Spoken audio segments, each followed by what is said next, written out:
સાંભળ સખી, એ વાત બિલકુલ સાચી છે કે મારી ઈચ્છા અને હુકમ વગર દ્વારકામાં પાંદડું ન હલે અને મારા દર્શન ના થાય. આ તો એના માટે છે જે મને ભાવથી પોતાનો માને છે અને મારા પર વિશ્વાસ રાખે છે. એના માટે નથી જે માત્ર મૂર્તિના જ દર્શન કરવા માટે આવે છે. આ પરીક્ષા તો એના માટે છે જે મને જ મળવા આવે છે. અચ્છા, તો હવે મને એમ કે મારો વારો ક્યારે આવે છે? જલ્દી સખી, જ્યારે તને મારી સૌથી વધારે જરૂર હશે. એટલે અત્યારે નથી એમ?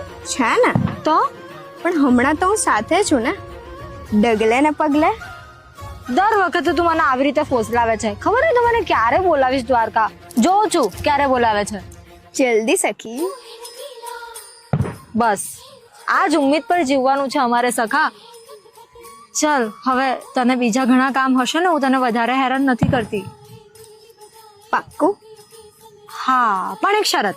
હા હા, તું જ્યારે બોલાવે ત્યારે આવી જઈશ. પાક્કું ને? હા હા, તો તું જઈ શકે છે. રાધે રાધે.